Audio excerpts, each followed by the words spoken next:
So hello people, this is your channel CATV. In this video we are going to study 248 to 252 section.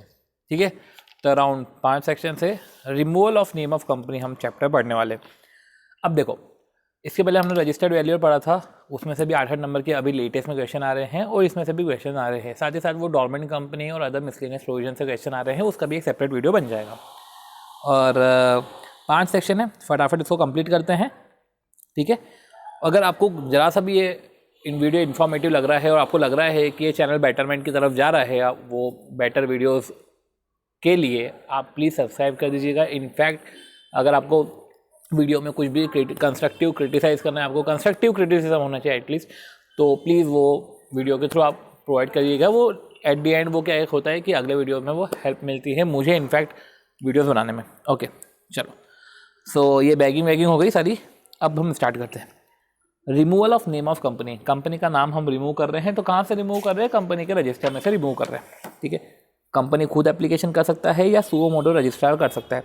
Removal के लिए कुछ removal procedure होती है और remove करने के बाद कुछ एंड में कंसिक्वेंसेस होते हैं, तो हमको देखने रहते हैं।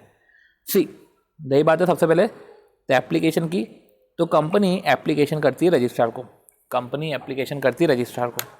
अब जब कंपनी एप्लीकेशन करती है तो ग्राउंड फुलफिल होने चाहिए, वो @ में बता के रखा है कौन कौन से ग्राउंड फुलफिल होने चाहिए। उसके पहले क्या लिखा हुआ है? Not applicable to section 8 company. Section 8 company पे एप्लीकेबल नहीं होता है और फर्दर कुछ और कंपनीज पे भी एप्लीकेबल नहीं होता है, वो हम आगे पढ़ेंगे। बस ये सेक्शन 8 और गवर्नमेंट कंपनी हम साथ साथ में पढ़ते हैं, इसलिए लिख दिया था सेक्शन 8 कंपनी पे एप्लीकेबल नहीं होता है। ग्राउंड क्या फुलफिल होने चाहिए? सबसे पहला ग्राउंड, इनकॉर्पोरेट को 1 साल हो गए है, इनकॉर्पोरेशन प्लस 1 ईयर और बिजनेस कमेंस नहीं हुआ है। ठीक है, 1 year has pass from the date of incorporation and business commence नहीं हुए। साथ ही साथ सेकंड, 2 प्रीसीडिंग फाइनेंशियल ईयर से बिजनेस कैरी नहीं हो रहा है, साथ ही साथ गवर्नमेंट कंपनी की एप्लीकेशन नहीं दी है। दोनों में से कोई सा एक ग्राउंड पूरा हो जाए। पहला ग्राउंड है इनकॉर्पोरेशन होने के 1 साल तक बिजनेस कमेंस नहीं हुआ है। दूसरा ग्राउंड ये है 2 प्रीसीडिंग फाइनेंशियल ईयर से बिजनेस कंटिन्यू नहीं हो रहा है और इनफैक्ट कंपनी ने जो है डॉर्मेंट कंपनी की एप्लीकेशन फाइल नहीं करी है। ये हो गया हमारा ग्राउंड। इस ग्राउंड के बाद जो है ये कंपनी एप्लीकेशन करता है, एप्लीकेशन जो होता है वो STK 2 में जाता है। STK मतलब स्ट्राइक ऑफ, तो एप्लीकेशन STK 2 में जाता है 5,000 की फ़ीस के साथ। कुछ अटैचमेंट भी रहते हैं, वो अटैचमेंट आप ऐड करके आप रजिस्ट्रार को सबमिट कर दो। जब एप्लीकेशन है तो एप्लीकेशन में एक सिंगल डॉट दे के रखा है और डबल डॉट दे के रखा है। हमने पढ़ा कि कुछ ग्राउंड्स फुलफिल होने चाहिए तब आप एप्लीकेशन दे सकते हो। एप्लीकेशन में सिंगल डॉट ये बोलता है कि एप्लीकेशन साइंड होना चाहिए डायरेक्टर द्वारा, मतलब वो ऑथोराइज होना चाहिए डायरेक्टर द्वारा। दूसरा, वो एप्लीकेशन सर्टिफाइड होना चाहिए बाय CA इन प्रैक्टिस और CWA इन प्रैक्टिस या CS इन प्रैक्टिस, ये साइन हो सर्टिफाइड होना चाहिए। डबल डॉट की बात ये कर रहे हैं कि एप्लीकेशन देने से पहले ध्यान रखो कि बिफोर एप्लीकेशन आप सारी लाइबिलिटीज़ को पे कर दो, एक्सटिंग्विश ऑल लाइबिलिटी। ठीक है, और साथ ही साथ अप्रूवल ऑफ रेगुलेटरी बॉडी भी ले लो अगर कंपनी स्पेशल एक्ट के अंदर रजिस्टर्ड है। ठीक है, अगर कंपनी स्पेशल एक्ट के अंदर रेगुलेटेड है, रजिस्टर्ड है, तो आप रेगुलेटरी बॉडी से NOC ले लो। तो 2 चीज़ें हैं, हम तो एप्लीकेशन के पहले एक्सटिंग्विश करो ऑल लाइबिलिटी, तो एप्लीकेशन के पहले एक्सटिंग्विश करो सारी लाइबिलिटी, साथ ही साथ अप्रूवल ले लो रेगुलेटरी बॉडी से। मतलब सिंपल सी बात है, अगर कंपनी स्पेशल एक्ट के अंदर रजिस्टर्ड है, रेगुलेटेड है, तो उसकी रेगुलेटरी बॉडी होगी स्पेशल एक्ट में, तो रेगुलेटरी बॉडी से हम जो है NOC हमने ले ली। अब जैसे कि अगर कंपनी NBFC एक्टिविटी में या इन्वेस्टमेंट एक्टिविटी में इन्वॉल्व है तो उसको RBI से अप्रूवल लेना पड़ता है। फिर कंपनी जैसे कि हाउसिंग फाइनेंस कंपनी है, इंश्योरेंस कंपनी है, कंपनी इंगेज है कैपिटल मार्केट इंटरमीडियरी वाले बिजनेस में, कंपनी इंगेज है in cumulative investment scheme, company scheme लेकर आती है। ठीक है, क्यूमुलेटिव इन्वेस्टमेंट स्कीम, तो वही है कि अगर कंपनी इंगेज है क्यूमुलेटिव इन्वेस्टमेंट स्कीम में या असेट मैनेजमेंट कंपनी है, तो ये सब कंपनी से इनको अप्रूवल लेना पड़ता है। ये चीज़ें रूल्स में दे के रखी है, तो इस पर स्पेसिफिक क्वेश्चन नहीं, बट हम जब अब चार्ट पढ़ रहे तो हम पूरा एक बार पढ़ लेते हैं। तो NBFC है, याद करने की जरूरत नहीं है, आपको दिख जाएगा, पर्टिकुलर पता चल जाएगा। NBFC investment company, housing finance company, insurance company, AMC वाली कंपनी इंगेज है CIS में, या कंपनी इंगेज है in capital market intermediate, capital market में इंटरमीडिएरी वाला बिजनेस कर रही है। CIS भी कुछ इसी तरीके का है, कलेक्टिव इन्वेस्टमेंट स्कीम में इंगेज है, और AMC में इन्वॉल्व है। ठीक है, अब देखो ये सब हो गया हमारा, ये सिंगल और डबल डॉट हो गया। मतलब कि हम वापस से पीछे चलते हैं तो कंपनी को कुछ ग्राउंड फुलफिल करने पड़ते हैं, सेक्शन 8 कंपनी पे नहीं लगता है, ये ग्राउंड ये रहे। एप्लीकेशन में single dot and double dot हमने देखा। सिंगल डॉट में हमने पढ़ा कि वो साइंड होना चाहिए प्लस सर्टिफाइड होना चाहिए, सर्टिफाइड हो गया। एंड साथ ही साथ जो है बिफोर एप्लीकेशन सारी लाइबिलिटी अपनी पे ऑफ करो एप्लीकेशन के पहले। ठीक है, तो बिफोर एप्लीकेशन एक्सटिंग्विश करो सारी लाइबिलिटी पे ऑफ करो। इनफैक्ट जो है रेगुलेटरी बॉडी से आप अप्रूवल भी ले लो। ठीक है, और साथ ही साथ जो है बाकायदा आपको ये पर्टिकुलर बॉडीज़ है, ये पर्टिकुलर कंपनी से इनको अप्रूवल लेना पड़ता है। और अपन ने पढ़ा था कि साथ ही साथ वो अटैचमेंट भी एप्लीकेशन के साथ देना पड़ता है। अटैचमेंट में बीटा करके एक बना के रखा है। बीटा क्या बोल रहा है? अटैचमेंट के अंदर 5 तरीके के अटैचमेंट जाते हैं। पहला अटैचमेंट STK 3, ठीक है, indemnity bond duly notarise by director. तो कुछ वर्ड्स है वो याद रखना, इंडेमनिटी बॉन्ड, एफिडेविट, तो 2 तो STK हो गए। तो STK 2 तो अपन ने ये पढ़ा एप्लीकेशन, 2 STK हो गए, STK 3 और 4। फिर 2 स्टेटमेंट हो गए। एक तो स्टेटमेंट ऑफ अकाउंट्स जिसके अंदर असेट एंड लाइबिलिटी दे के रखे अप टू द डेट, जिस डेट पे स्ट्राइक ऑफ हो रहा है उससे 30 दिन तक के, मतलब कि not earlier, not more than 30 days before. ठीक है, तो उस डेट या उसके 30 दिन पहले तक के स्टेटमेंट ऑफ अकाउंट्स के असेट एंड लाइबिलिटी, मतलब आप एक पोजीशन बता दो। तो statement of account consist of assets and liabilities up to the date not more than 30 days before. ठीक है, 2 STK 3 अपना इंडेमनिटी बॉन्ड है, वो indemnity bond duly notarise by director होना चाहिए। STK 4 अपना एफिडेविट होना चाहिए, एफिडेविट बाय डायरेक्टर। ठीक है, indemnity bond, affidavit of director, indemnity bond duly notarise by director, affidavit by director. ये STK हो गए, दो स्टेटमेंट हो गए। स्टेटमेंट ऑफ अकाउंट जिसके अंदर asset and liability showing asset and liability up to the date not earlier than 30 days, not more than 30 days before. एक अपना हो गया स्टेटमेंट ऑफ पेंडिंग लिटिगेशन, और तीसरा है स्पेशल रिजोल्यूशन की कॉपी। ठीक है, स्पेशल रिजोल्यूशन की कॉपी, तो स्पेशल रिजोल्यूशन की कॉपी या 75% of member in respect of paid up capital उन्होंने कंसेंट अगर दे के रखी है तो स्पेशल रिजोल्यूशन की कॉपी या 75% मेंबर या member holding 75% paid up capital उन्होंने कंसेंट दे के रखी है। तो SSS अपन बोल सकते हैं, STK, स्टेटमेंट और स्पेशल रिजोल्यूशन, ये इस तरीके से रिमूवल होता है। ठीक है, अब आप रिमूव कर रहे हो तो सिंपल सी बात है, कंपनी एप्लीकेशन देगी रजिस्ट्रार को, ये रिमूवल प्रोसीजर अपन पढ़ रहे हैं, या सुओ मोटो रजिस्ट्रार कर सकता है। रिमूव करने के रिस्पेक्ट में याद रखो, सबसे पहले एक शो कॉज नोटिस जाता है कंपनी को। ठीक है,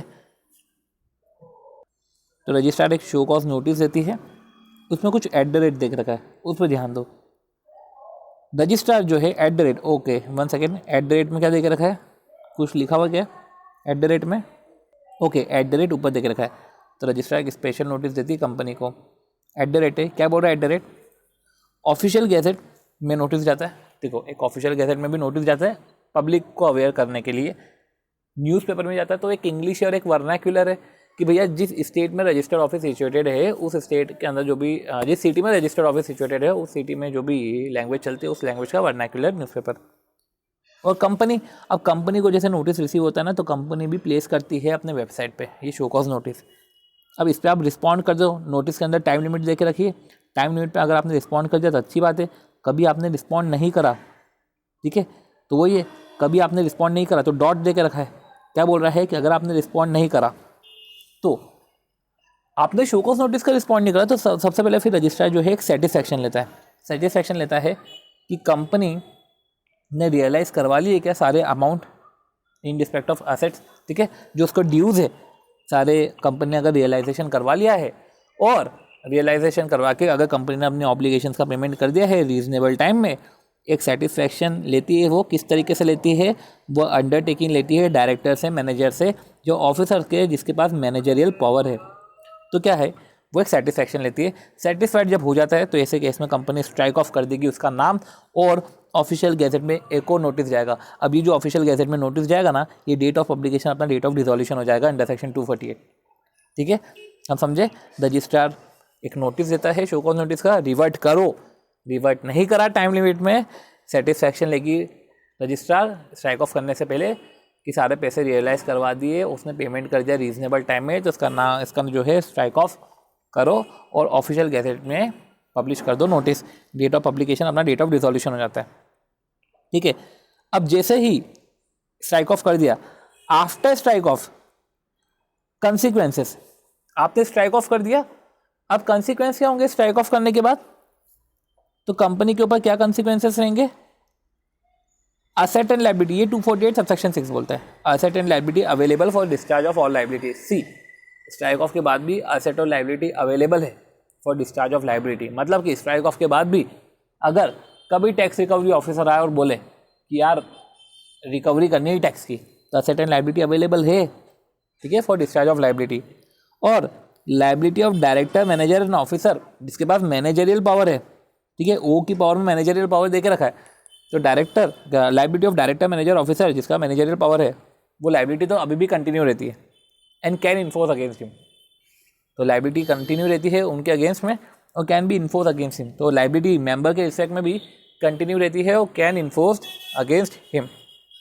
ठीक है, तो सारी एसेट एंड लायबिलिटी भी अवेलेबल है, सारे एसेट अवेलेबल है डिस्चार्ज करने के लिए। Asset and liability available for discharge of all liabilities. To be specific, अगर देखें तो लायबिलिटी कैसे अवेलेबल हो जाएगी? असेट ही अवेलेबल होगी ना डिस्चार्ज करने के लिए लायबिलिटीज। तो कंसिक्वेंसेस क्या है कि असेट्स अवेलेबल है फॉर डिस्चार्ज ऑफ लायबिलिटीज। दूसरा, liability in defect of director, manager, officer have managerial power, liability continue है, मेंबर के रिस्पेक्ट में भी लायबिलिटी कंटिन्यू है, can be enforce against him. साथ ही साथ ट्रिब्यूनल इम्पावर्ड है to wind up such company, tribunal भी इम्पावर्ड है to wind up such company. ये हो गया 248 सबसेक्शन 6। साथ ही साथ 250 ये बोलता है कि जैसे ही स्ट्राइक ऑफ का ऑर्डर आ गया, cease to operate as company, company वैसे तो ऑपरेट कर ही नहीं पाएगी, ऑपरेशन के मामले में तो सीज हो गया, इनफैक्ट सर्टिफिकेशन ऑफ इनकॉर्पोरेशन ही आपका कैंसिल हो गया, आप ऑपरेट तो नहीं कर सकते, पर रियलाइजेशन ऑफ अमाउंट के लिए, डिस्चार्जिंग ऑफ लायबिलिटीज़ के लिए आपका सर्टिफिकेशन ऑफ इनकॉर्पोरेशन वैलिड रहेगा, अदरवाइज सर्टिफिकेशन इनकॉर्पोरेशन आपका कैंसिल हो गया। ये 250 बोलता है। ठीक है, अब याद रखो कि इसमें भी एक बीटा डाल के रखा था, समझो क्या बोला है। रजिस्ट्रार ने बाकायदा नोटिस दिया, रिस्पॉन्स टाइम पे नहीं आया, सेटिस्फैक्शन दिया है, सेटिस्फैक्शन के साथ बीटा था। बीटा क्या बोलता है कि सेटिस्फैक्शन लेने के बाद रजिस्ट्रार जो है स्टैट्यूटरी अथॉरिटी को इंटीमेट, रेगुलेटरी अथॉरिटी को इंटीमेट करता है कि यार आपको अपना कुछ ऑब्जेक्शन डालना है क्या, कुछ रिप्रेजेंटेशन देना है क्या, कुछ ऑब्जेक्शन डालना है 30 दिन में तो डाल दो, अगर नहीं डाला मतलब सब कुछ सही चल रहा है, कंटिन्यू कर दो स्ट्राइक ऑफ। 30 दिन में अगर नहीं डाला तो स्ट्राइक ऑफ कंटिन्यू कर दिया, फिर ये स्ट्राइक ऑफ कर दिया, ऑफिशियल गैजेट में ही पब्लिकेशन कर दिया। फिर कंसिक्वेंसेस है कि asset and liability, asset available है डिस्चार्ज करने के लिए, लायबिलिटी डायरेक्टर, मैनेजर, ऑफिसर और मेंबर के रिस्पेक्ट में कंटिन्यू रहेगी और एक्सटिंग्विश और इन्फोर्स कर सकते हैं कि हैं अगेंस्ट हिम। इनफैक्ट ट्रिब्यूनल भी इम्पावर्ड है to wind up such company, tribunal भी इम्पावर्ड है to wind up such company. अब यही है 250 कंपनी क्या पड़ा, cease to operate as company, certificate of incorporation भी हमारा कैंसिल हो जाएगा एक्सेप्ट रियलाइजेशन अमाउंट और डिस्चार्ज ऑफ अमाउंट करने के लिए। चलो ये हो गया, अपन ने ये पढ़ लिया। अब देखो समझो तीसरा पेज क्या बोल रहा है। सी, ये जो अपन 4 पेज पढ़ लेंगे ना, क्वेश्चंस हार्डली 4-5 है, इतने फटाफट हो जाएंगे क्वेश्चंस कि अपने को क्वेश्चन और ज़्यादा देखने की जरूरत ही नहीं है। ठीक है, चलो क्या बोल रहे हैं, रिमूवल ऑफ नेम। ओके, तो क्या बोला है रिमूवल ऑफ नेम में, removal of name of companies in पे एप्लीकेबल नहीं है और ये लोग इनएलिजिबल है, दोनों अलग होता है। ये तो प्योरली एप्लीकेबल ही नहीं होता, इन पे ये एलिजिबल थे पर ये हरकत करने के कारण इनएलिजिबल है। ठीक है, अब removal of name not applicable, listed company में एप्लीकेबल नहीं है। लिस्टेड कंपनी जो अब डी लिस्टेड हो गई, डी लिस्टेड क्यों हो गई है, because non compliance of listing regulation, listing regulation का कंप्लायंस ही नहीं करा आपने, लिस्टिंग एग्रीमेंट का कंप्लायंस नहीं करा, ठीक है, डी लिस्टिंग हो गई आपकी, उस पर एप्लीकेबल नहीं है। वैनिशिंग कंपनी पे एप्लीकेबल नहीं है जो रजिस्टर्ड है, ठीक है, वैनिशिंग कंपनीज पे एप्लीकेबल नहीं है जो रजिस्टर्ड है, वो वैनिशिंग कंपनी जो रजिस्टर्ड है और लिस्टेड भी है, रजिस्टर्ड कंपनी और लिस्टेड है। तो एक तो अपने लिस्टेड कंपनी पढ़ लिया, एक है लिस्टेड जो अब डी लिस्टेड हो गई है, एक वैनिशिंग कंपनी जो रजिस्टर्ड है और लिस्टेड है बट उसने रिटर्न ही फाइल नहीं करे, 2 साल से रिटर्न फाइल नहीं करे रजिस्ट्रार और सेबी को, ठीक है, रिटर्न फाइल नहीं करे। तो रजिस्ट्रार एंड सेबी को 2 साल से रिटर्न फाइल नहीं करे, उसका रजिस्टर्ड ऑफिस मेंटेन नहीं है, ठीक है, 2 साल से रिटर्न फाइल नहीं करे, उसका रजिस्टर्ड ऑफिस मेंटेन नहीं है, उसके डायरेक्टर ट्रेसेबल नहीं है, ठीक है। तो RMD अगर अपन बोले तो रिटर्न फाइल नहीं करा, मेंटेन नहीं है रजिस्टर्ड ऑफिस, और डायरेक्टर भी ट्रेसेबल नहीं है, और रजिस्ट्रार एंड से भी दोनों को कंसिक्वेंटली 2 साल से रिटर्न नहीं फाइल करे, ठीक है, ये हमने पढ़ा। फिर कंपनी जिसके ऊपर इंस्पेक्शन इंक्वायरी का ऑर्डर है, ठीक है, इंस्पेक्शन इंक्वायरी का ऑर्डर है, एंड एक्शन उस ऑर्डर पे ले लिया है पर प्रोसिक्यूशन पेंडिंग है, या एक्शन लेना बचा हुआ है, ऑर्डर आ गया है, एक्शन ले लिया है पर प्रोसिक्यूशन पेंडिंग है, या एक्शन लेना बचा हुआ है, दोनों केस में वो कंपनी नहीं कर सकती। कंपनी जिसके ऊपर नोटिस आया है 206 207 का, ये तो ऑर्डर है, ये नोटिस है 206 207 का नोटिस आया है या रिपोर्ट आई है, पर जब नोटिस आया है, नोटिस पे रिप्लाई दे दिया है, प्रोसिक्यूशन पेंडिंग है, या रिप्लाई अभी देना बचा हुआ है। सिंपल से बात है, नोटिस आ चुका है या रिपोर्ट आ गई है, रिपोर्ट आ गई है तो फॉलोअप इंस्ट्रक्शन पेंडिंग है। सी इजी है, सिंपल से बात है, रिपोर्ट आ गया है या नोटिस आ गया है या इंस्पेक्शन इंक्वायरी पेंडिंग है तो अपन ये बोल सकते हैं, ठीक है, इंस्पेक्शन इंक्वायरी का ऑर्डर आ गया है और एक्शन लिया पर प्रोसिक्यूशन पेंडिंग है। ये एक्शन नहीं भी लिया हो तो भी जो है कंपनी तो नहीं कर सकती फाइल। 206 207 का नोटिस आ गया, 208 की रिपोर्ट आ गई है, आगे फर्दर प्रोसीडिंग कर दी है, नोटिस का रिप्लाई भी दे दिया है पर प्रोसिक्यूशन पेंडिंग है, ठीक है। और कंपनी जिसके अगेंस्ट में प्रोसिक्यूशन पेंडिंग है, ये तो नॉर्मल आ गया। कंपनी जिसने एक्सेप्ट करे पब्लिक डिपॉजिट बट उसका पेमेंट आउटस्टैंडिंग है, मतलब सिंपल सी बात है ना, पेमेंट आउटस्टैंडिंग है तो अपन ने पढ़ा था ना क्या, अगर पहले आप एक्सटिंग्विश करो ना सारी लायबिलिटी, पेमेंट आउटस्टैंडिंग है, ठीक है, या आपने पेमेंट में ही डिफॉल्ट कर दिया, नहीं कर सकते। कंपनी जिसकी एप्लीकेशन फॉर कंपाउंडिंग पेंडिंग है, कंपनी हुज एप्लीकेशन कंपाउंडिंग के लिए एप्लीकेशन दी होगी, पेंडिंग है। Company having charges pending for satisfaction, in companies पे तो एप्लीकेबल ही नहीं होता, ठीक है, ये अपन ने देखा। अब ये इनएलिजिबिलिटी इंपॉर्टेंट है, इसमें अपने क्वेश्चन है, क्या बोल रहे हैं कि रिमूवल ऑफ नेम के रिस्पेक्ट में इनएलिजिबिलिटी ऐसा बोल रहा है कि if at any time during 3 month preceding, ठीक है, तो पिछले 3 महीने में अगर कंपनी ने नाम चेंज कराया, रजिस्टर्ड ऑफिस को एक स्टेट से दूसरे स्टेट में शिफ्ट करा, डिस्पोज करी है प्रॉपर्टी या right for the purpose of gain, dispose तो इसके लिए करोगे for proper purpose of gain, ठीक है।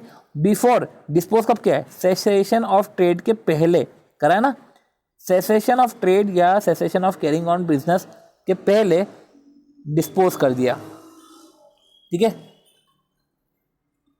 कंपनी किसी अदर एक्टिविटीज में इंगेज है, काय के लिए अदर एक्टिविटीज में इंगेज है, for the purpose of making application, या तो एप्लीकेशन करने के लिए, या कुछ कंक्लूडिंग अफेयर्स खत्म कर रही है, कंक्लूजन में जो भी एक्टिविटीज लगती है for concluding affairs of the company, for compliance with the statutory requirement जो भी है 248 के for the purpose of making application, 248 for concluding affairs या compliance with the statutory requirement, company engage है अदर एक्टिविटीज़ में, ठीक है, या कंपनी ने एप्लीकेशन दे दिया कॉम्प्रोमाइज एंड अरेंजमेंट का, तभी अपन ने क्या पढ़ा, नाम चेंज किया, रजिस्टर्ड ऑफिस चेंज किया, डिस्पोज कर दिया प्रॉपर्टी राइट को, ठीक है, सेसेशन ऑफ ट्रेड के पहले for the purpose of gain. Company other activities में इंगेज है, काय के लिए, for the purpose of making application. दूसरा फॉर कंक्लूडिंग अफेयर्स या for compliance of statutory requirement, for the compliance of statutory requirement. Company ने जिसने एप्लीकेशन दे दी कॉम्प्रोमाइज एंड अरेंजमेंट के रिस्पेक्ट में, company is being wound up under chapter 20, ठीक है, company is being wound up under companies act और under IBC, company is being wound up, ये situation है, ये इनएलिजिबिलिटी से। अगर आपने कॉन्ट्रावेंशन कर दिया मतलब कि आप इनएलिजिबल हो, ठीक है, और आपने कॉन्ट्रावेंशन किया है तो 1 लाख तक का फाइन तो लगेगा ही लगेगा, और आपकी एप्लीकेशन को तो विड्रॉ करेंगे या रिजेक्ट कर देंगे, अगर एक्सेप्ट करिए तो रिजेक्ट कर देंगे या तो अदरवाइज विड्रॉ ही कर देंगे, ठीक है। अब आता है अपना आखिरी पेज, क्या बोल रहा है आखिरी पेज हमारा, 249 में अभी हमने बात करी कि आप इनएलिजिबल हो और आपने कॉन्ट्रावेंशन कर दिया है, आप इनएलिजिबल हो पर आपने फिर भी कॉन्ट्रावेंशन कर दिया है। 250 बात यह करता है 250 समझो क्या बोलता है, अगर आपने एप्लीकेशन फ्रॉडुलेंट दी है, एक तो ये होता है कि इनएलिजिबल कंपनी कॉन्ट्रावेंशन कराए तो उस पर एक पेनल्टी है जिसपे एप्लीकेशन विड्रॉ हो जाएगी, फाइन 1 लाख तक लग जाएगा आपको। दूसरा ये बोलता है 250 या 251 बोलता है, ये जो भी है, ये बोलता है कि अगर आपने फ्रॉडुलेंट एप्लीकेशन दी है, आपने एप्लीकेशन फ्रॉडुलेंट दी है, आप एलिजिबल हो, पर एप्लीकेशन फ्रॉडुलेंट दी काहे के लिए, अपनी लाइबिलिटी को बचाने के लिए, कि ऐसा करते हैं कि अपना नाम ही अपन ख़त्म कर देते हैं तो कुछ पेमेंट करने का नहीं रहेगा। तो टू इवेट लाइबिलिटी, ठीक है, टू डिसीव डिफ्रॉड क्रेडिटर, ठीक है, लाइबिलिटी को इवेट करने के लिए, क्रेडिटर को डिसीव या डिफ्रॉड करने के लिए अगर आप ये एक्टिविटी कर रहे हो, उसका कॉन्सिक्वेंस ये है कि पर्सन इंचार्ज, ये जो है आपने फ्रॉडुलेंट एक्टिविटी से सामने वाले को जो भी नुकसान हुआ है तो जॉइंटली एंड सेवरली लायबल है फॉर लॉस जो भी कंपनी को हुआ है, ठीक है। आपने फ्रॉडुलेंट एक्टिविटी दी है तो सबसे पहले तो पर्सन इंचार्ज जो मैनेजमेंट देखता है वो जॉइंटली सेवरली लायबल है, साथ ही साथ पनिशमेंट है अंडर सेक्शन 447, ठीक है, जिसमें 447 के अंदर, ठीक है, पनिशमेंट है। और साथ ही साथ जो पर्सन रिस्पॉन्सिबल था एप्लीकेशन करने के लिए, पर्सन इंचार्ज तो जॉइंटली सेवरली लायबल है, 447 की एप्लीकेशन 447 के पनिशमेंट है, पर पर्सन जो रिस्पॉन्सिबल है फॉर एप्लीकेशन, रजिस्ट्रार में रिकमेंड प्रोसिक्यूशन, रजिस्ट्रार ऐसे केस में प्रोसिक्यूशन रिकमेंड करेगी उसके रिस्पेक्ट में कि भैया इसको तो प्रोसिक्यूट करो, इसने एप्लीकेशन दी, फ्रॉडुलेंट इंटेंशन था, और पर्सन इंचार्ज तो जॉइंटली सेवरली लायबल होगा ही होगा।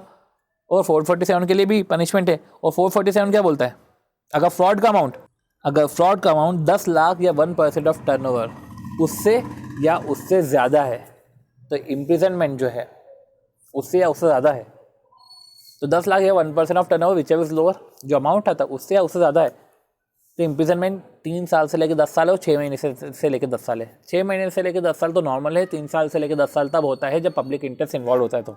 और फाइन क्या है, मिनिमम फ्रॉड और मैक्सिमम फ्रॉड का 3 टाइम्स, जितना आपने फ्रॉड किया उतना फाइन, और मैक्सिमम 3 टाइम्स। पर 10 लाख या 1% of turnover which is lower, उस लिमिट से फ्रॉड अगर कम है और पब्लिक इंटरेस्ट इसमें इन्वॉल्व नहीं है तो ऐसे केस में 5 साल तक का इम्प्रिजनमेंट है और 50 लाख तक का अपने को फाइन है, पेनल्टी है। ये पनिशमेंट है अंडर सेक्शन 447, राइट। अब आखिरी 252 अपील। भैया रजिस्ट्रार ने स्ट्राइक ऑफ का ऑर्डर दिया, समझो अभी अपन ने पढ़ा था रजिस्ट्रार स्ट्राइक ऑफ का ऑर्डर देता है, तो अपन ने कंसिक्वेंसेस पढ़े थे 250 में पढ़ा था कि कंपनी आगे ऑपरेट नहीं कर पाएगी और सर्टिफिकेट ऑफ इनकॉर्पोरेशन कैंसिल है पर एक्सेप्ट रियलाइजेशन एंड डिस्चार्ज के रिस्पेक्ट में। साथ ही साथ अगर आपको अपील करना है तो अपील अंडर सेक्शन 252 आप अपील भी कर सकते हो। अब जब अपील कर रहे हैं तो अपील में समझो अगर रजिस्ट्रार ने ऑर्डर दे दिया है 248 का, वो अपना ऑर्डर डिसॉल्यूशन का, ठीक है, पर्सन एग्रीव्ड है, पर्सन 3 साल के अंदर ट्रिब्यूनल में अपील कर सकता है। ट्रिब्यूनल ऑर्डर देगा रिस्टोरेशन का, ऑर्डर ट्रिब्यूनल अपील कर दी, ट्रिब्यूनल बोल रहा है ये क्या का तरीका होता है, ये कौन सा रिजोल्यूशन का ऑर्डर दे दिया, नहीं जम रहा हमको रिजोल्यूशन का ऑर्डर, रिस्टोर करो कंपनी की पोजीशन, तो रिस्टोरेशन का ऑर्डर देगा, ठीक है, रिस्टोरेशन का ऑर्डर देगा रजिस्ट्रार को और कंपनी को देगा। कंपनी ऑर्डर जो है 30 दिन के अंदर ऑर्डर की कॉपी फाइल कर देगी। रजिस्ट्रार को जैसे ही रिस्टोरेशन का ऑर्डर मिला वो तो रिस्टोर कर देगी कंपनी को और एक fresh certificate of incorporation issue करेगी, क्योंकि सर्टिफिकेट ऑफ इनकॉर्पोरेशन कैंसिल कर दिया था जब इसको रिमूव करा था तो fresh certificate of incorporation issue करेगी, ठीक है। एक तरीका ये होता है रिस्टोरेशन करने का जब यही एग्रीड हो।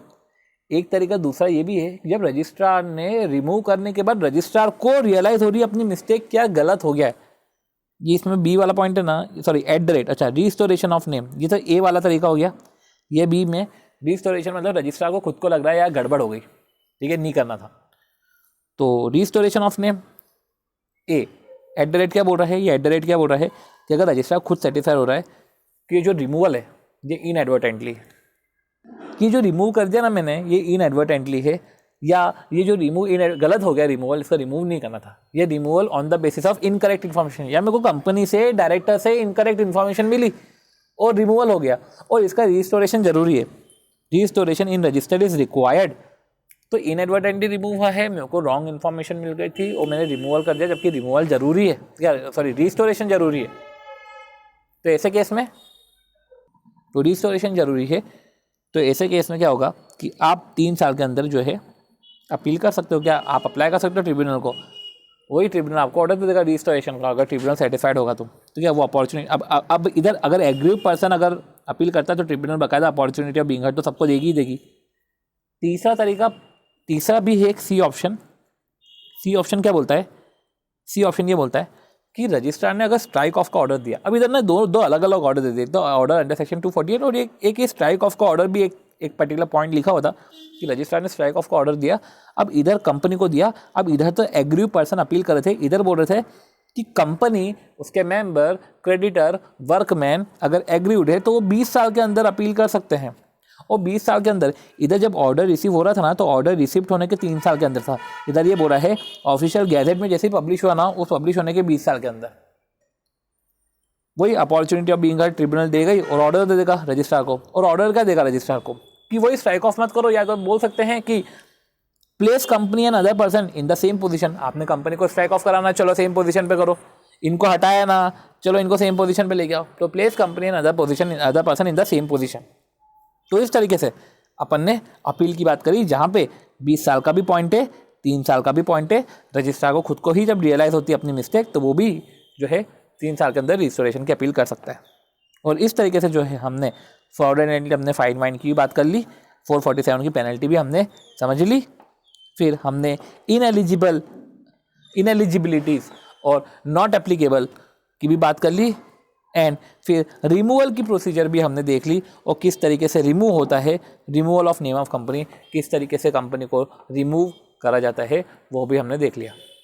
ठीक है, अब इसके रिस्पेक्ट में इतना पढ़ने के बाद अब क्वेश्चन करना तो बनता है, इसके रिस्पेक्ट में अब हम क्वेश्चन करते हैं, नोट्स को साथ में लेकर हम क्वेश्चन करेंगे। राइट, चलो इसी क्वेश्चन को जो है हम फटाफट ओवर करते हैं। राइट, 1 सेकेंड, ओके, चलो क्या बोला है, eminence limited after passing special resolution, see special resolution pass कर लिया रिमूवल के लिए, हाँ स्पेशल रिजोल्यूशन पास कर लिया, तो eminence limited after passing special resolution file an application to the registrar, registrar को एप्लीकेशन फाइल करी for removal of the name of the company from the register of the companies. On the complaint of certain member registrar came to know that already an application is pending before the tribunal. Registrar को लगा कि यार ये तो application पहले से ही pending है before the tribunal for the sanctioning of compromise and arrangement. याद आया इनएलिजिबिलिटी कि कॉम्प्रोमाइज एंड अरेंजमेंट के रिस्पेक्ट में एप्लीकेशन तो पहले से ही पेंडिंग है। Application was filed by eminence limited 2 months before, उधर 3 month है, तो प्रीसीडिंग 3 महीने अगर ऐसी हरकत करिए तो इन्होंने तो 2 महीने पहले ही कर दी, तो 3 महीने के दायरे में आ गया। अब legality in filing the application, सबसे पहले लीगलिटी बताओ, क्या लीगल है क्या एप्लीकेशन फाइल करना?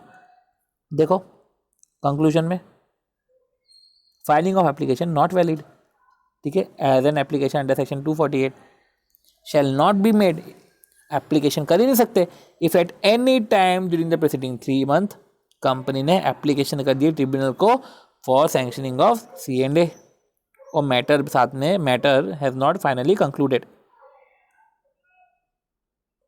ठीक है, एंड मैटर नॉट कंक्लूडेड ये भी लिख लेते हैं। दूसरा, consequences if eminence limited files an application in the above given situation. अच्छा, इनएलिजिबल है, तूने फाइल कर दिया, फाइन 1 लाख का और एप्लीकेशन विड्रॉ या रिजेक्ट हो जाएगा, तो फाइन 1 लाख का एन एप्लीकेशन विड्रॉ या रिजेक्ट हो जाएगा। ठीक है, तीसरा क्या बोल रही हैं, इन केस रजिस्ट्रार ने नोटिफाई कराया एमिनेंस लिमिटेड को as dissolved under 248 in compliance of required provision, अगर रजिस्ट्रार ने डिसॉल्व भी कर दिया है, ठीक है, what remedy available to the aggrieved party. अब रेमेडीज क्या है, वही अपील कर दो, 3 साल के अंदर अपील कर दो, यही पढ़ा अपन ने, देख लेते। अपील में ही preferred to the tribunal under section 252, ये अपील की बात कर ली, तो ये कंक्लूजन की बात अपन ने कर ली है। प्रोविजन की बात करें तो 248 दे दिया, सबसे पहले 248 का प्रोविजन इसलिए डाल दिया क्योंकि स्पेशल रिजोल्यूशन है ना। अब स्पेशल रिजोल्यूशन है तो सिंपल सी बात है कि जब आप एप्लीकेशन देते हो तो कंपनी आफ्टर, ठीक है, एस्टिमेशन ऑल लायबिलिटी और स्पेशल रिजोल्यूशन तो पास कराना ही पड़ता है, अप्रूवल तो लेनी पड़ती है, आप एप्लीकेशन दे सकते हो, ये सब बात करिए। ठीक है, साथ ही साथ जो है application on receipt of application, registrar shell on receipt of application वो पब्लिक नोटिस भी देता है, जो हमने पढ़ा था रिमूवल के प्रोसीजर में कि बाकायदा पब्लिश नोटिस करता है, शो कॉज नोटिस को पब्लिश करता है ऑफिशियल गैजेट में, ऑफिशियल गैजेट के साथ न्यूज़पेपर में, और ऑफिशियल गैजेट न्यूज़पेपर और साथ ही साथ कंपनी को जब रिसीव होता है तो वेबसाइट में भी प्लेस करता है। ये हमने देखा था। चलो 249 में उन्होंने सारी इनएलिजिबिलिटीज़ बता दी 249 में, और साथ में इन्होंने फिर कंक्लूजन बता दिया। चलो कुछ खास नहीं था, काटे क्वेश्चन, काटते हैं। दूसरा, Kajol research development was registered to innovate unique business idea. वो ऐसे रजिस्टर्ड हुई है to innovate unique business idea, ठीक है, उसको यूनिक बिजनेस आइडिया वो लेकर आएगी, उस पर वो रजिस्टर्ड हो गई है।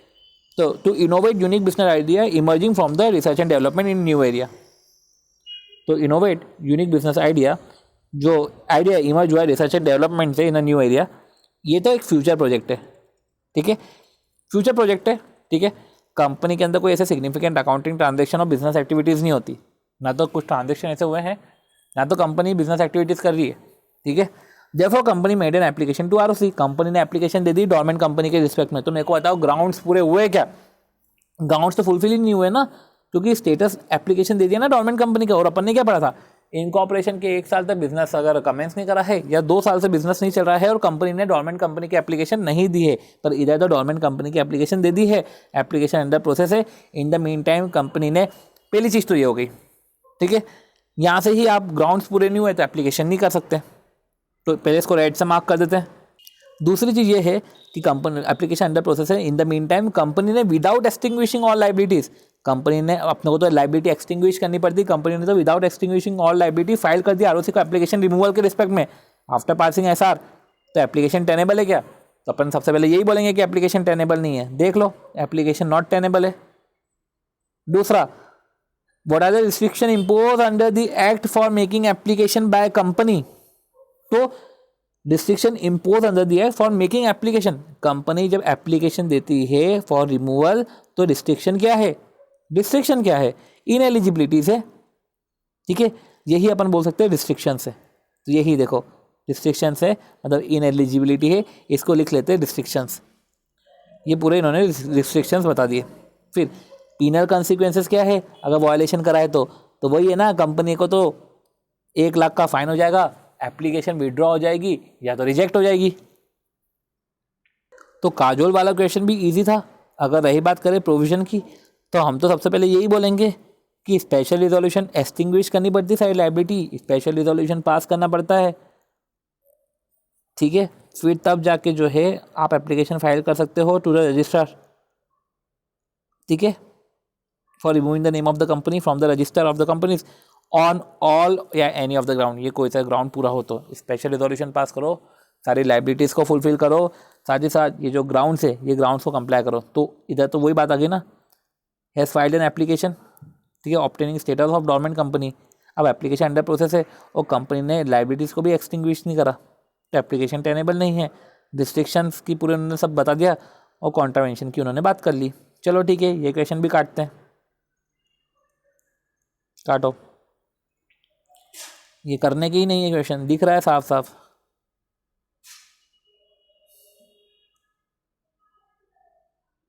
वैसे ये एप्लीकेशन भी अपन तब फाइल, ये देखो ये भी सही है कि अपन रेड कलर का बॉक्स कर देंगे, जिस पे से अगर क्वेश्चन आए तो अपन रेड कलर का बॉक्स भी कर देंगे। चलो अगला question, Rudraksh limited relating to manufacturing of tyre works was incorporated January 18। वो तो जनवरी 18 में incorporated due to certain cause it failed to commence business for 1 year. लो, बिजनेस ही कमेंस नहीं किया 1 साल से।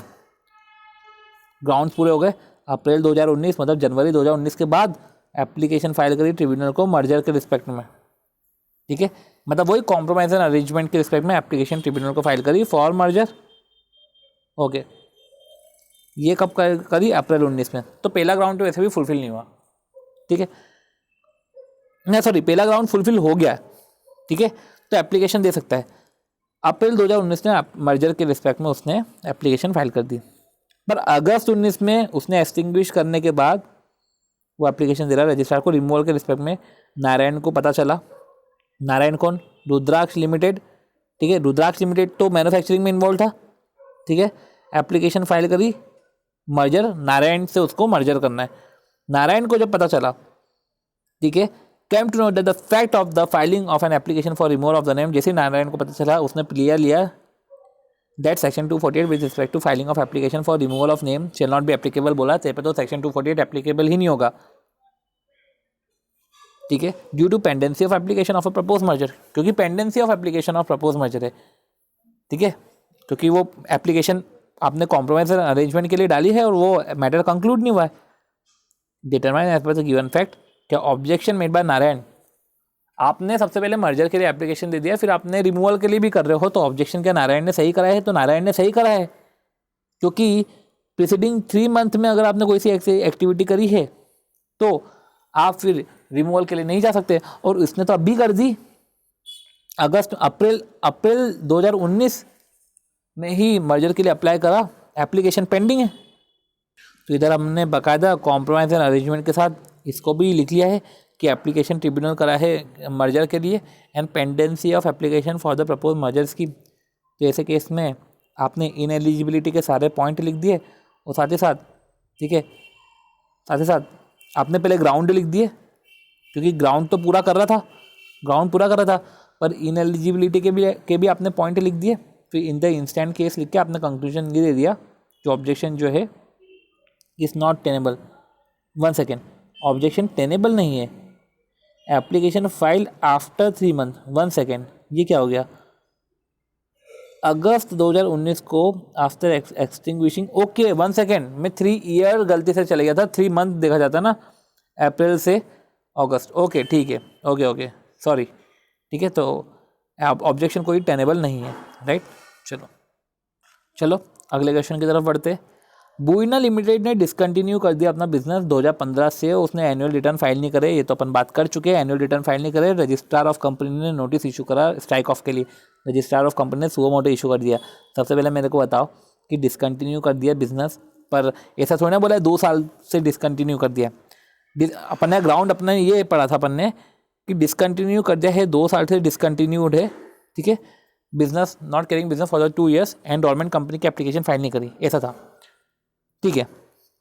चलो तो डिसकंटिन्यू कर दिया, और एक अपन ने इधर ये पढ़ा था कि वो वैनिशिंग कंपनी के रिस्पेक्ट में अपन ने पढ़ा था। चलो देखते हैं। तो since no reply was receive within the specified time, 1 second, registrar ने तो नोटिस इशू कर दिया, तो अपन इधर ऐसा मान लेते कि अभी अपन आगे देखेंगे कि रजिस्ट्रार के रिस्पेक्ट में क्वेश्चन पूछ रहे क्या कि रजिस्ट्रार ने नोटिस इशू करा है, वो क्या सही करा है क्या, ऐसा। तो अपन देखेंगे कि, तो अपन इस पर ध्यान देंगे कि डिसकंटिन्यू अगर 2 साल से ज़्यादा हो और गवर्नमेंट कंपनी की एप्लीकेशन फाइल नहीं करे तो रजिस्ट्रार का नोटिस इशू करना वैलिड है, जब तक अपन सब वैलिड मानते हैं, ठीक है। तो रजिस्ट्रार ने इशू करा नोटिस स्ट्राइक ऑफ के लिए, रिप्लाई नहीं आया टाइम लिमिट में, और name of the company strike off कर दिया। अब चलो ठीक है, सब सही चल रहा है। टैक्स अरियर आया, tax arrear was send to the company, तो देवर कुछ टैक्स अरियर थे, अब स्ट्राइक ऑफ कर दिया पर टैक्स अरियर आ गए, तो देवर tax arrear and the notice was sent to company by tax recovery officer. Director contended that, company का तो नाम स्ट्राइक ऑफ हो गया है, तो कंपनी कोई एग्जिस्ट ही नहीं करती तो कैसे टैक्स पे करेगी। तो referring and analysing the relevant provisions of the company act, examine the validity. तो वैलिडिटी बताओ, क्या कंपनी सही बोली? नहीं, क्योंकि स्ट्राइक ऑफ करने के बाद भी हमने पढ़ा था ना, असेट तो अवेलेबल होती है फॉर डिस्चार्ज ऑफ लाइबिलिटी, तो अपन लिख लेते हैं इसमें। तो ये है कि देवर टैक्स अरियर, कि टैक्स अरियर है एंड नोटिस टीआरओ ने सेंड करा, ठीक है, टैक्स अरियर है और नोटिस टीआरओ ने सेंड किया, तो भैया सिंपल सी बात है, असेट तो अवेलेबल होता है फॉर डिस्चार्ज ऑफ लाइबिलिटी। तो प्रोविजन में सिंपल सी बात कर दी कि पहले तो ग्राउंड्स लिख देंगे कि रजिस्ट्रार जो है इशू कर सकता है notice on the following grounds, और कंसिक्वेंस ऑफ रिमूवल भी अपन पढ़ लेंगे कि 4 कंसिक्वेंसेस है कि असेट अवेलेबल होती है डिस्चार्ज करने के लिए, लाइबिलिटी कंटिन्यू रहती है, डायरेक्टर मैनेजर ऑफिसर और मेंबर के रिस्पेक्ट में ट्रिब्यूनल भी इंपावर्ड है for being wound up. In the present case की बात करी, कंपनी का क्लेम कोई वैलिड नहीं है, ठीक है, कंपनी का क्लेम कोई वैलिड नहीं है। जो कंपनी बोल रही है कि हम लायबल नहीं है, तो भैया ये तुम्हारा क्लेम भी वैलिड नहीं है, तुम तो लायबल हो। अगला क्वेश्चन जो आता है वो आता है अपना फाइन इलेक्ट्रिक स्कूटर लिमिटेड का, जो इनकॉर्पोरेट हुई नवंबर 16 में, कमेंस ही नहीं किया इंसेप्शन के बाद से business, promoter of a company being 2 subscriber decide किया कि चलो डिसॉल्व करते हैं, get the name of the company strike off, ठीक है। The promoters director seek your advice for resolving, तो आपसे एडवाइस चाहिए। तो सिंपल सी बात है, आप खुद को आपको करने का है ना, तो सबसे पहले तो अगर करना है तो वही बात है कि आपको ग्राउंड्स पूरे होने चाहिए। तो इनकॉर्पोरेशन हो गया, 1 साल तक बिजनेस कमेंस नहीं हुआ, चलो ठीक है। एप्लीकेशन दे दो, स्पेशल रिजोल्यूशन पास कर लो, ये इंपॉर्टेंट है, ठीक है। एक्सटिंग्विश कर लो सारी लाइबिलिटी, रेगुलेटरी बॉडी से परमिशन ले लो जो है। और ये 2 ग्राउंड्स की बात करी उन्होंने। एप्लीकेशन फाइल करो आफ्टर सेटिस्फाइंग ऑल कंडीशन, जो हमने बोल दिया। अटैचमेंट आपको करना है कर दो, ठीक है। अटैचमेंट अटैच करके आपने रजिस्ट्रार को भेज दिया, रजिस्ट्रार जो है पब्लिक नोटिस इशू कर देगी। पब्लिक नोटिस पे अगर रिप्लाई आता है registrar shell on receipt of such application, क्योंकि आप अप्लाई कर रहे हो, ठीक है, आप अप्लाई करो। Registrar shell on receipt of such application cause a public notice issued in respect and issued in the prescribe manner. Okay, तो शैल, और जो है पब्लिक नोटिस, वो पब्लिक नोटिस इशू करेगी। अब देखो रजिस्ट्रार फिर ऐसे केस में आपको थोड़ी ना करेगी, आप खुद ही अगर आगे होकर अप्लाई कर रहे हो तो आपको शो कॉज नोटिस तो आएगा नहीं, ऑब्वियस सी बात है। तो सिंपल सी बात है, शो कॉज नोटिस तो रजिस्ट्रार आपको भेजने से रही, पर जो एप्लीकेशन है वो कम से कम एप्लीकेशन तो रिसिप्ट हुई, तो पब्लिक नोटिस ये जाएगा ये बताने के लिए कि देखो सामने वाला अप्लाई कर रहा है, ऑफिशियल गैजेट में भी जाएगा, ठीक है। Public notice issued in the prescribe manner, notice issued under 248 section 2 shall be publish in the official gazette. तो पब्लिक नोटिस इशू करेंगे, और नोटिस जो इशू करेंगे अंडर 242 ऑफिशियल गैजेट में भी जाएगा। और फिर at the expiry of time mention in the notice the registrar may unless cause the contract is shown by the company. ये तो उन्होंने वही बात कर दी कि इधर प्रमोटर ने अप्लाई कर दिया, तो इधर तो प्रमोटर खुद अप्लाई कर रहा है तो भी 1 सेकेंड, तो भी ये नोटिस तो भेज रहे हैं, छोड़ो। शो कॉज नोटिस जाएगा, सब कुछ चीज़ जाएगी कंपनी के पास, सब कुछ जाएगा। और eight the expiry the time mention in the notice, eight the expiry time जो है वो बाकायदा मेंशन रहेगा नोटिस में। और वही है, अगर unless the contract is shown by the company, unless the contract, जब तक कॉन्ट्रैक्ट शो नहीं करा 30 दिन के अंदर, 30 दिन नहीं सॉरी, आप रिस्पॉन्ड कर दो टाइम लिमिट के अंदर। अगर टाइम लिमिट में रिस्पॉन्ड नहीं करा है वो सेटिस्फेक्शन लेकर, ठीक है, सेटिस्फेक्शन लेकर साथ ही साथ रेगुलेटरी अथॉरिटीज़ को नोटिस इंटीमेट करके उनसे जो भी ऑब्जेक्शन, अगर ऑब्जेक्शन आता है तो ठीक है, अदरवाइज जो है वो नाम जो है स्ट्राइक ऑफ कर देगा और ऑफिशियल गैजेट में पब्लिश कर देगा नोटिस, वो कंपनी ऐसे केस में डिसॉल्व हो जाएगी।